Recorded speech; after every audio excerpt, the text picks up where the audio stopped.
Avant d'entrer dans le cœur de cette présentation-là, j'ai un dernier sujet que je vais vous parler, parce que c'est relatif à ce que je viens de vous parler dans les dernières minutes, etc. Mouvement rétrograde de Saturne et les autres sujets dont je vous ai parlé. Et il s'agit effectivement des fameux missiles hypersoniques russes qui viennent d'être annoncés par le gouvernement Poutine. Et puis, ici, on a dans le Spoutnik comprendre Poutine entre les lignes, Troisième Guerre mondiale et armes supersoniques, ok? Et donc, si on regarde un petit peu plus en détail, il nous dit que si une frappe, si une frappe contre les alliés de la Russie a lieu, nos ennemis doivent savoir que la Russie est toujours prête à contre-attaquer et qu'on la considère comme une frappe contre notre pays et la réaction serait immédiate, précise le sénateur. Donc, le sénateur russe.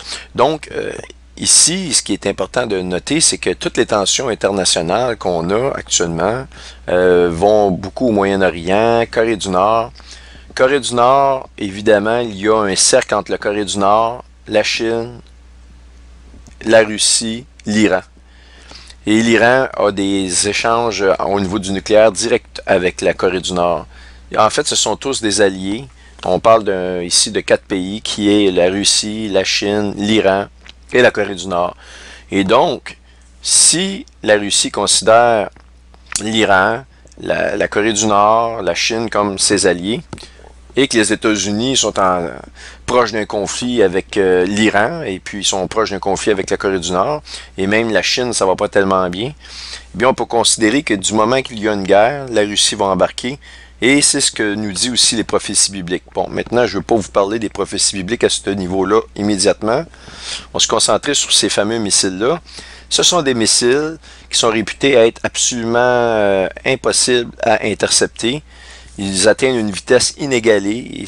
Ils ont une précision absolument inégalée. C'est précis de façon chirurgicale, même à ces vitesses-là. Et ce qui est incroyable, c'est que ça fait sujet, ça porte ces missiles-là, avec la description de ce qu'on en fait aujourd'hui, qu'on vient de nous dévoiler, eh bien, explique certains versets précis de la destruction des États-Unis d'Amérique et la Babylone des derniers jours dans la Bible. On va revenir aussi sur ces versets-là.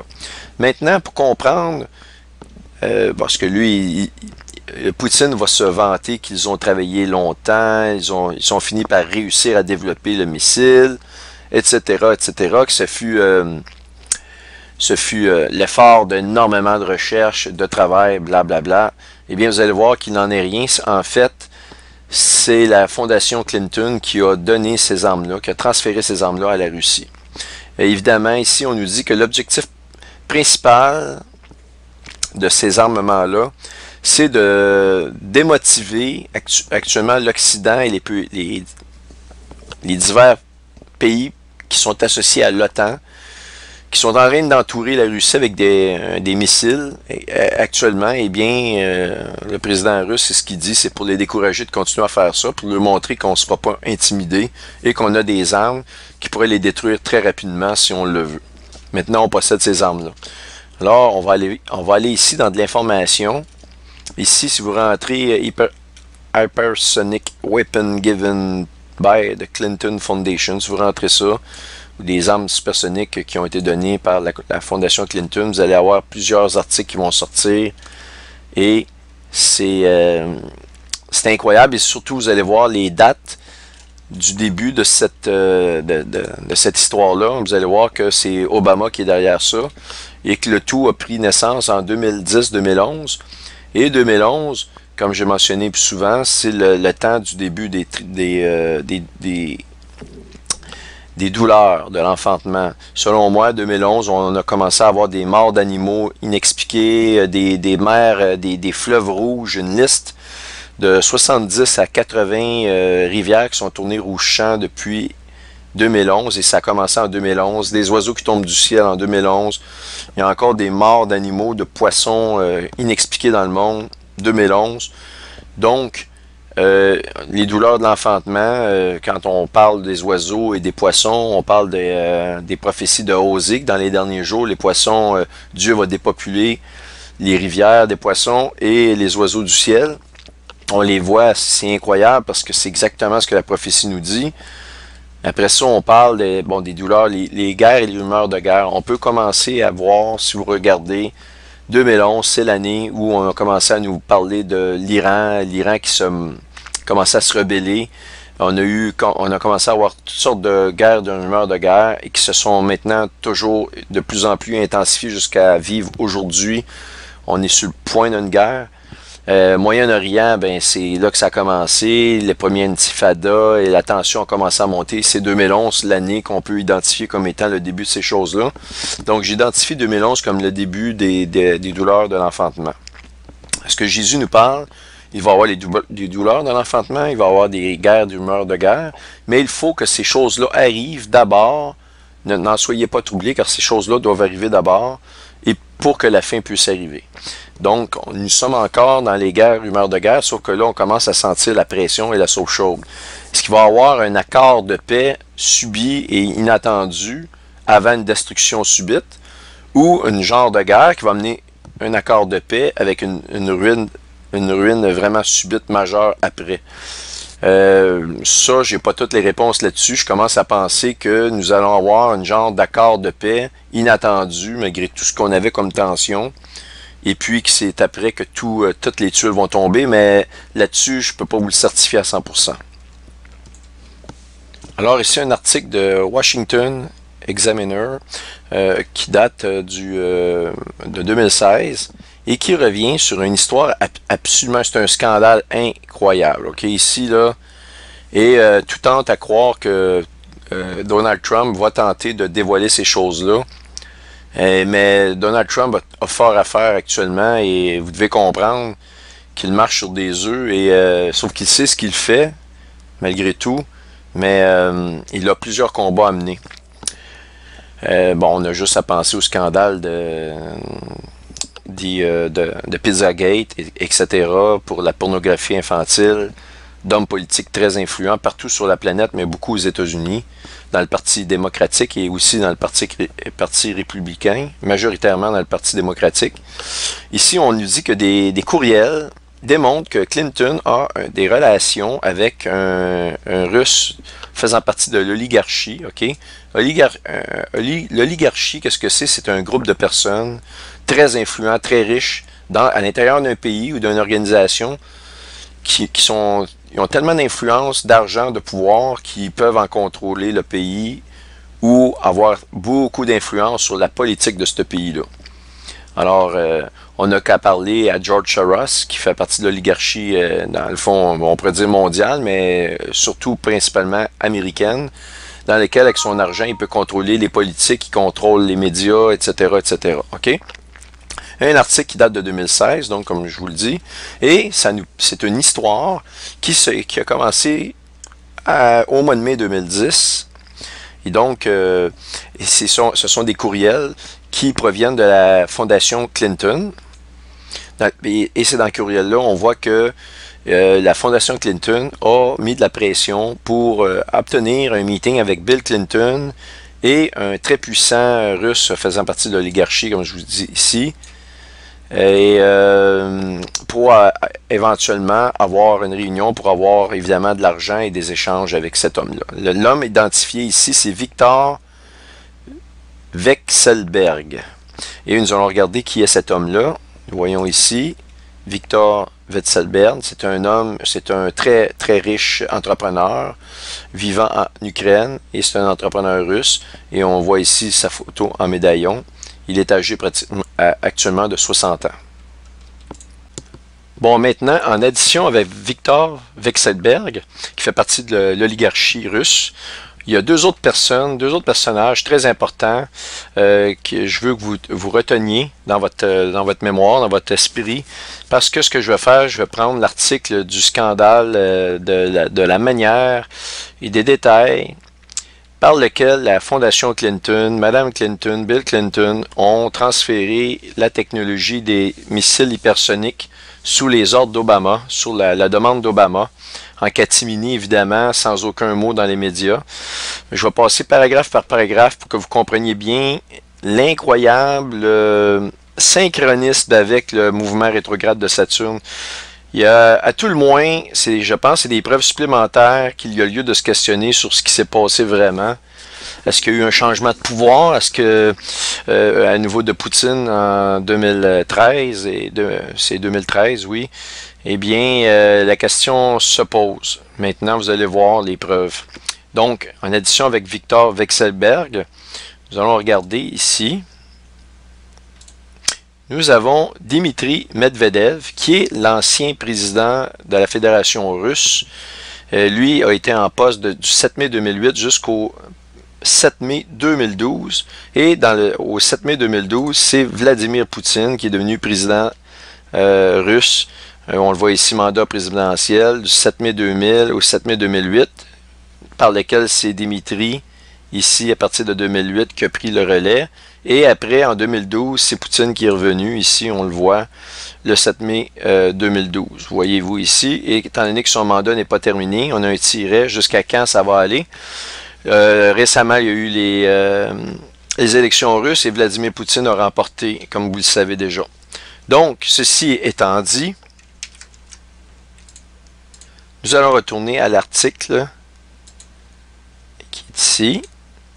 Et donc, cet article-là ici. Et je vais maintenant vous montrer un document que j'ai traduit en français. Ça va être beaucoup plus simple parce que je n'ai pas nécessairement... Bon, moi, je lis instantanément, je comprends instantanément ce que ça veut dire. Mais de là à le mettre dans des phrases que vous pouvez comprendre, simple pour vous, eh bien, j'ai pas le don de traducteur. Donc, un traducteur va le faire instantanément. Il va vous traduire ça dans une belle phrase en français. Moi, ça risque d'être boiteux, donc j'ai fait la traduction. Ça a été beaucoup plus long, mais je trouvais ça trop important. Donc, un peu, ce qu'on voit ici, c'est le titre de l'article qu'on vient de voir. Des courriels démontrent des liens entre les Clinton et un puissant oligarque russe qui fait l'objet d'une enquête et de vérification par les autorités russes. Alors, donc, premier paragraphe, comme je l'ai montré un peu tout à l'heure, c'est de nouveaux courriels montrent que le personnel de la fondation Clinton a poussé le département d'État d'Hillary Clinton à approuver une réunion entre Bill Clinton et un puissant oligarque russe, alors que son agence alignait des investisseurs pour un projet relevant de sa compétence et de son champ de pouvoir. Autrement dit, Clinton, Bill, avec son personnel de la fondation Clinton, a appelé le personnel, si vous voulez, du département d'État américain sous la gouverne d'Hillary Clinton. Puis là, ça se part pour s'organiser des rendez-vous dans son champ de, si vous voulez, des rendez-vous avec des puissants hommes russes, des hommes bien placés russes, et pour des choses qui concernent le champ de compétences du département d'État d'Hillary Clinton. Notamment, la sécurité nationale, c'est une des choses dans lesquelles le département d'État va s'occuper. Transfert de technologie, c'en est un autre. Alors, on voit déjà ici, grande lumière, ici un flag qu'on peut lever, un flag rouge, à l'effet qu'il peut s'agir de corruption, parce que déjà, ça sent le conflit d'intérêts à grand nez. La relation avec des Clinton avec Viktor Vekselberg, que je vous ai montré tout à l'heure, le milliardaire dont le nom figure dans les documents et courriels, a pris une nouvelle signification dans le cadre d'une enquête criminelle croissante sur son entreprise. La semaine dernière, les autorités ont perquisitionné les bureaux de Renova Group, une société appartenant à Viktor Vekselberg, à la suite d'allégations de pots de vin émanant de plusieurs filiales de Renova. Renova, c'est une compagnie qui appartient à Viktor Vekselberg. Maintenant, ces événements-là se produisaient... C'était en 2012, au mois de septembre. On va regarder parce que ça nous dit que, bon, ça, c'est des courriels qu'ils ont reçus. Et que, bon, la relation avec les Clinton, ça a pris... Toute cette histoire-là a pris de l'ampleur. Parce que Viktor Vekselberg, qui était déjà comme investigué pour corruption, eh bien là, l'enquête s'est investiguée, puis il y a eu une descente, si vous voulez, dans ses bureaux quelques jours avant, pour des allégations de pots de vin de plusieurs de ses filiales, et des filiales appartenant à Renova qui appartient à Viktor Vekselberg. Donc, si on regarde la date de l'article, oh, pardon, c'est ici, et elle date du 12 septembre 2016. Donc, c'est quand même assez récent. que ce scandale-là est sorti. Et puis, c'est récemment qu'on a su finalement, avec le dévoilement par le gouvernement de Poutine de ces armes-là, eh bien, là, cet article-là du Washington Examiner ressort avec force parce que là, on voit que tout ce qui s'est fait depuis 2011, eh bien, on en voit maintenant les conséquences désastreuses. Parce que ça, cette technologie-là transférée aux Russes, ce qu'on appelle en anglais un game changer, c'est quelque chose qui va vraiment, qui change vraiment les données de pouvoir, même si les États-Unis demeurent un pays qui est, au niveau militaire, qui a une suprématie, avec ce changement technologique-là, toutes les, je dirais ça, les statistiques possibles d'une guerre, d'un gain des Russes contre les États-Unis s'il y avait une guerre, eh bien, viennent d'augmenter énormément de points. C'est quelque chose, c'est vraiment majeur comme changement. Donc ça, on va revenir pour les raisons pour lesquelles cette technologie-là est vraiment forte, là, mais on va se concentrer sur l'article. Donc, Vekselberg avait été nommé à la tête d'un partenariat surnommé la Silicon Valley russe, 3 mois avant qu'un employé de la Fondation Clinton ait commencé à pousser le département d'État à approuver la proposition de Bill Clinton avec Vekselberg et une poignée d'autres dirigeants russes. Imaginez-vous, la Fondation Clinton met de la pression sur le département d'État pour organiser des rencontres avec des hommes clés. Puis 3 mois après, ben, Vekselberg a été nommé à la tête d'une très grosse entreprise. Puis vous allez voir c'est quoi cette entreprise-là. Je vais vous le montrer, l'article en parle. Silicon Valley russe, ça c'est le surnom, mais le nom du projet d'échange technologique est dévoilé bientôt. OK? Alors, 3 mois, ça veut dire que le gouvernement américain a été il a très bien collaboré. Fondation Clinton, entreprise privée, ah ouais, on veut faire des échanges technologiques, on veut utiliser les données que vous avez accès, les autres ont accès à des secrets d'État, secrets technologiques, secrets militaires. Évidemment, Mme Clinton, secrétaire le rôle, si vous voulez, du secrétaire du département d'État américain, c'est la chef suprême, et elle est directement, si vous voulez, le bras droit du président américain. Elle en découle directement. Donc, elle a accès à toutes les informations. Si Obama dit, ben garde ça, cette information-là, elle a vraiment accès à tout ce qui se passe au niveau, je vous l'ai dit, secret d'État, secret militaire, etc., etc. Donc, l'analyse de l'approche conservative du United Citizen, ok, je vais vous expliquer c'est quoi le United Citizen ici. Je ne l'ai pas traduit parce que c'est un terme, c'est un organisme qui ça ne traduit pas. Le United Citizen, c'est un comité qui permet la participation financière d'entreprises privées à l'élection d'un candidat présidentiel aux États-Unis. Alors, c'est un organisme qui maintenant permet qu'une compagnie privée finance un challenger, quelqu'un qui se présente pour la présidence, comme Trump aurait pu être financé, il s'est auto-financé, mais il aurait pu avoir la compagnie Boeing qui donne 2 millions, 3 millions pour la campagne électorale de Trump. Avant, c'est quelque chose qui était non accepté, et maintenant, depuis que le United Citizen a été établi aux États-Unis, c'est quelque chose qui est possible.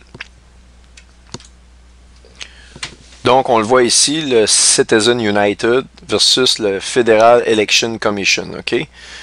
L'arrêt du Citizen United versus le Federal Election Commission a rendu possible, a été rendu par la Cour suprême des États-Unis le 21 janvier 2010, que de changements depuis qu'Obama est au pouvoir. Et c'est un arrêt historique. Voyez-vous, il y a plein d'affaires historiques quand Obama est arrivé au pouvoir. Là, il y en a eu énormément de changements historiques. Mais ça, c'en est un. Puis ça a passé un peu sous les radars, mais bon. Puis qui permet la participation financière des entreprises aux campagnes politiques. Donc voilà, ça je viens de vous le montrer. Alors on retourne ici. Donc l'analyse de l'approche conservative du United Citizen, comité qui permet la participation. Fourni d'abord au Washington Examiner, ne révèle aucune activité illégale de la part du département d'État des Clinton ou de leur fondation. Ça, c'est une première chose. C'est une analyse première, puis ils disent, ben non, il n'y a pas de problème, ils n'ont pas Il n'y a pas d'anomalie à ce niveau-là. Cependant, les documents mettent en lumière l'une des nombreuses relations qui ont mis des doutes sur les limites entre les activités politiques, financières et philanthropiques des Clinton et de la Fondation Clinton, alors qu'Hillary Clinton était secrétaire d'État. Donc, bon, je vous ai parlé du rôle du secrétaire d'État. On va regarder ça en détail un peu plus ici. Donc, c'est son rôle, si vous voulez, au secrétaire d'État, sous la Constitution. Et c'est le gouvernement américain qui détermine les politiques étrangères. Et c'est le secrétaire d'État qui, lui, amène les données, si vous voulez, ou les politiques étrangères. C'est elle qui est le porte-parole, si vous voulez, du président, en tout ce qui concerne les politiques étrangères. Et elle peut même consulter le président sur certaines, si vous voulez, certains politiques que le président pourrait prendre en ce qui concerne toute la politique étrangère. Et donc, on le voit ici, The Secretary carries out the President's foreign policies through the State Department. Ça veut dire que c'est elle qui s'occupe, si vous voulez, de transmettre les messages, de faire savoir la politique du gouvernement américain en place à l'étranger. Alors, elle a un rôle très, très important. Puis, c'est quelque chose elle est très, très bien placée pour avoir accès à énormément de données, donc des secrets défense. Mais on voit ici un peu plus de description, mais en aucun endroit, on nous dit que le secrétaire d'État peut transférer des armes, si vous voulez, ou de la technologie militaire à l'étranger. C'est le principal consultant pour le président pour les affaires étrangères, comme je l'ai dit. Elle peut s'occuper de négociations pour les affaires étrangères à l'étranger. Elle s'occupe des passeports pour les citoyens américains, etc. On le voit ici, elle peut consulter le président sur des rendez-vous avec certains ambassadeurs, des ministres, des présidents de d'autres pays ou des diplomates, etc. Donc, elle peut organiser un peu l'horaire, l'agenda, si vous voulez, puis consulter le président américain, l'aider à ce niveau-là. Voyez-vous ici, il y a toutes sortes d'informations, mais vous n'avez absolument rien concernant tout ce qui est militaire. On parle d'immigration ici, supervise l'administration de l'immigration et des lois étrangères à l'étranger pour l'immigration, etc.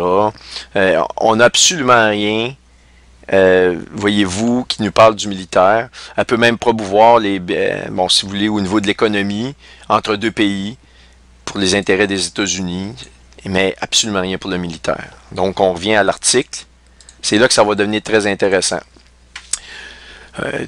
Cependant, les documents mettent en lumière l'une des nombreuses relations qui ont mis en doute, ça j'en ai parlé, donc donner le rôle du secrétaire d'État américain, ça je l'ai fait. Le groupe Renova de Victor Vekselberg a fait un don de 50 000 à 100 000 $ à la Fondation Clinton, selon les données sur les donateurs. Une autre entreprise associée à Vekselberg, la O.C. Yerlikon, a fait un don de 25 000 à la Fondation Clinton. Donc, Renova, plusieurs compagnies appartenant à Vekselberg envoient des sommes régulières à la Fondation Clinton. Donc, on voit qu'il y a une très bonne relation, une relation très proche entre Vekselberg et les Clinton. Les intérêts et activités de Renova dans l'exploitation minière, du pétrole et des télécommunications ont aidé Victor Vekselberg à devenir l'un des individus les plus riches et influents de Russie au sein du Kremlin. Il est devenu multimilliardaire, cet homme-là, en faisant l'exploitation minière, pétrole et télécommunications.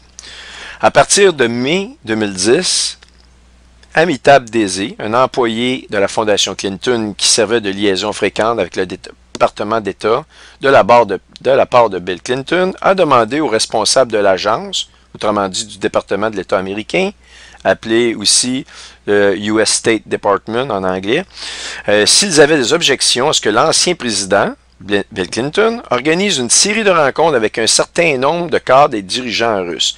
Voyez-vous, ça n'a pas pris de temps. On va le voir plus tard. Barack Obama est arrivé au bureau ovale. Il a pris la présidence officiellement le 20 janvier 2009. Ici, on est au mois de mai 2010 et déjà, tout ça est en branle, tout est en négociation. Et le 21 janvier 2009, Barack Obama nommait Hillary Clinton justement comme secrétaire d'État américain. Ça a été très, très, très rapide. Il y avait déjà un plan. C'est là qu'on voit que cet homme-là a été mis à la politique américaine. Il y a sûrement eu énormément de... un vol des votes, par de l'argent. Et il fallait qu'il rentre absolument là, mais il y avait un plan très... Il y avait déjà un plan très, très prédéterminé parce que le lendemain, il y avait déjà des changements majeurs. Et on voit que ces changements majeurs-là, la position de Hillary Clinton, c'était pas un hasard parce que déjà, il y avait un très gros plan ici de mise en branle. Et donc, le département d'État américain aurait-il des inquiétudes, des objections? Ça, c'était dans les courriels écrits par Amita Desi, pour la US State Department, OK? Bon, s'ils avaient des objections à ce que l'ancien président Bill Clinton organise une série de rencontres, puis donc on voit ici un extrait du courriel. Le département américain aurait-il des inquiétudes, des objections à propos de WJC? Bon, WJC ici, qu'est-ce que c'est? C'est William Jefferson Clinton. William, c'est le même nom que Bill en anglais. Donc, c'est Bill Clinton tout simplement. Ce que vous voyez, il y a un problème. Est-ce qu'il voit ces hommes riches et puissants dans la liste qui était donnée dans le courriel, dont Victor Vekselberg, son nom apparaissait. Et donc, la question est posée au département d'État américain. Desi a écrit le 14 mai 2010 en utilisant les initiales de Bill Clinton, qui est WJC. OK? Le nom de Vekselberg, comme je l'ai dit, figurait en tête de liste des hommes d'affaires russes à être rencontrés. Alors, ici une note. La femme de Bill Clinton, comme je l'ai dit, était alors secrétaire d'État américain. Elle le fut depuis le 21 janvier 2009 jusqu'au 1er février 2013. Et vous allez voir, c'est là que c'est incroyable. Parce que le mouvement rétrograde de Saturne s'est fait environ 2 semaines après qu'elle ait quitté son poste. Mais le transfert de cette technologie-là était déjà tout aligné. Et puis 2 semaines après qu'elle ait quitté, qu'est-ce qu'il y a eu? Il y a eu évidemment la disparition de Poutine. C'est vraiment un drôle de timing, vous allez voir ça. Après n'avoir eu aucune réponse de Desi, Desi a de nouveau posé des questions aux fonctionnaires de l'équipe d'Hillary Clinton 10 jours plus tard pour connaître leur opinion sur les réunions proposées par Bill Clinton. Le 3 juin 2010, Desi a déclaré que lui et l'ancien président avaient urgemment besoin d'une réponse à ses demandes par courriel sur ce qu'il avait écrit comme étant un voyage possible en Russie pour une série de rencontres avec des hommes clés de l'oligarchie russe. Donc, ici, la note, c'est que un des staffs, un des employés de la fondation Clinton, au nom du mari d'Hillary Clinton, Bill Clinton, demande s'ils ont des objections, puis pousse pour des rencontres avec des hommes clés. Et puis, évidemment, Hillary, c'est la femme de Bill. Ici, n'y voyait aucun conflit d'intérêt, il n'y en a pas apparemment. Donc, évidemment, c'est sarcastique ce que je viens de dire. Alors, finalement, après que Desi ait supplié le département d'État américain pour une réponse à la liste des noms pour la 4e fois le 7 juin 2010. Remarquez bien que ça a pris environ 3 mois, c'est très très rapide pour que le gouvernement américain réponde en dedans de 3 mois. Évidemment, par souci, entre guillemets, de transparence, il devait prendre un certain temps. Il n'était pas pour répondre tout de suite, oui, oui, oui, allez-y. Mais 3 mois, quand on regarde à l'échelle des politiques, la politique américaine, c'est absolument rien. Autrement dit, c'était déjà arrangé, oui, oui, qui était pour avoir le OK. Et de toute façon, vous allez le voir, c'était la politique directe du président des États-Unis actuel, qui était à ce moment-là, qui était Barack Obama. Et Barack Obama, ça faisait partie de son plan. Il a utilisé Mme Clinton, Bill Clinton, la famille Clinton, la fondation Clinton pour arriver à ses fins. C'était déjà dans les plans d'Obama. Parce que, comme je vous ai montré, le rôle du secrétaire d'État, il découle directement du président. Et il n'y a pas rien que le secrétaire d'État peut faire sans que le président soit au courant ou à peu près. Donc, même le transfert de technologie, c'est certain que ces fuites-là, Obama était au courant, mais il a fait comme s'il ne le savait pas.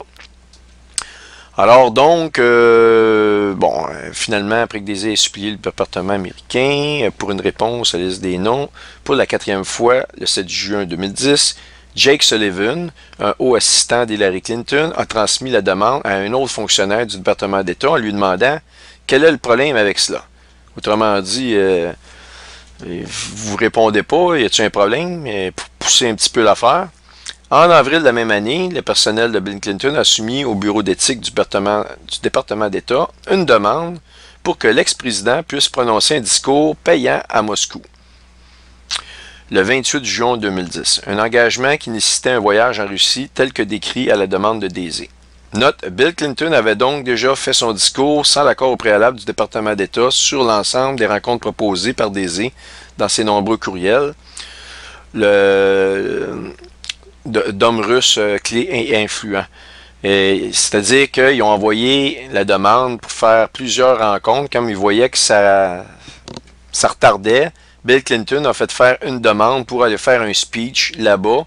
Mais vous allez voir qu'il en a profité pour rencontrer les hommes clés puis commencer à mettre déjà des rencontres de l'avant pour accélérer les affaires. Bien que le département d'État va accepter finalement tout ce plan-là. Ils vont l'approuver, vous allez le voir. Donc, Renaissance Capital, une banque d'investissement russe, alors a versé à Bill Clinton 500 000 $ pour ce discours-là. Imaginez-vous, vous travaillez toute votre vie. La plupart d'entre vous, vous ne gagnerez peut-être même pas cette somme-là. Dans une vie complète à travailler comme des forcenés. Lui, il fait un discours.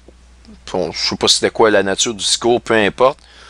Mais on peut bien se douter qu'il y a bien des choses qui étaient fausses là-dedans, des mensonges, un discours à l'eau de rose, comme on dit. Puis, il obtient 500 000 $, pas de problème.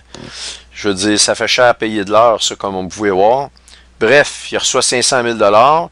Selon les révélations financières de son épouse Hillary de l'année 2010. Le département d'État avait donné son approbation pour le voyage 2 jours après que Bill Clinton a déposé sa demande. Donc, pour aller faire accélérer les choses, il a parlé d'un discours, ça a pris 2 jours, il y a eu la réponse immédiate. Évidemment, c'est une demande séparée au courriel de Daisy, mais Bill Clinton en a profité pour rencontrer notamment Victor Vekselberg après son discours.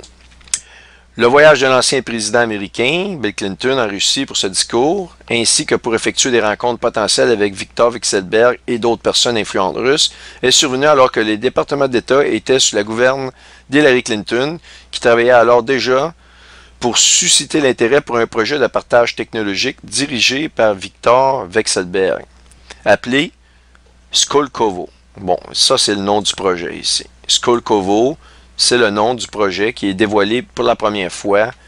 Et ce projet-là, c'est des échanges technologiques entre les États-Unis et la Russie. Vous allez voir que c'est à cause de ce projet-là, c'est par ce projet-là, avec la fondation Clinton, avec les Clinton, sous la gouverne d'Obama, qu'ils ont transféré au gouvernement russe. En fait, c'est pas au gouvernement russe qu'ils l'ont transféré. Vous allez voir, c'est complètement fou cette histoire-là. C'est une entreprise privée dont Victor Vekselberg est à la tête. Et si vous allez voir que là, ça commence à être des preuves qu'il s'est passé quelque chose au niveau du gouvernement russe à ce moment-là. Regardez bien, suivez-moi. Ça commence à être intéressant à partir d'ici. Le projet Skolkovo, salué comme la version russe du Silicon Valley américaine, comme je vous expliquais tout à l'heure, Skolkovo a été conçu pendant la réinitialisation de la Russie. Ce que Barack Obama appelait le Russian Reset, OK, du président Obama, comme un moyen d'attirer des investisseurs vers des transferts de technologies basés à Moscou. Là, ici, je vais vous montrer que les médias de masse parlent dès 2016-2017 d'un échec du reset d'Obama russe, alors qu'il s'agit d'un franc succès de sa part si l'on considère l'agenda caché à travers ce reset de transfert de technologie aux Russes. Bon, je vais m'expliquer. C'est que, bon, parce que, bon, le reset d'Obama, c'était pour favoriser des échanges technologiques, promouvoir l'économie. Évidemment, il n'y a absolument aucune économie puis aucun échange je veux dire actuellement avec les Russes et les États-Unis. En fait, la guerre a même pris entre Obama et Poutine. Vous saviez qu'ils s'entendaient pas tellement bien. On a des photos en 2012. Ça va jusqu'en début 2013. C'est pas la joie entre Poutine et Obama. Donc, bon, les journaux ont repris ça. Je vais vous montrer des articles de 2016-2017 en disant que ça a été un gros flop. Mais en fait, ça n'est pas un flop, c'est un succès total. Parce que Barack Obama, son vrai agenda à travers ça, c'était de donner aux Russes une arme de destruction totale. Et il a réussi. Chapeau Obama, tu as réussi. Et les médias, eux, sont complètement à des années-lumière de ce qui s'est passé, puis commencent à dire « Ah, ça n'a pas marché, cette affaire-là. » Mais Obama, il n'a jamais eu l'intention de promouvoir les États-Unis d'Amérique, leur économie, leur militaire. Il l'a détruit. C'était son agenda. C'était de détruire les États-Unis par l'intérieur. Et ça fait partie d'un de ses plans, puis ça a réussi. Voici l'article, je vais vous la montrer.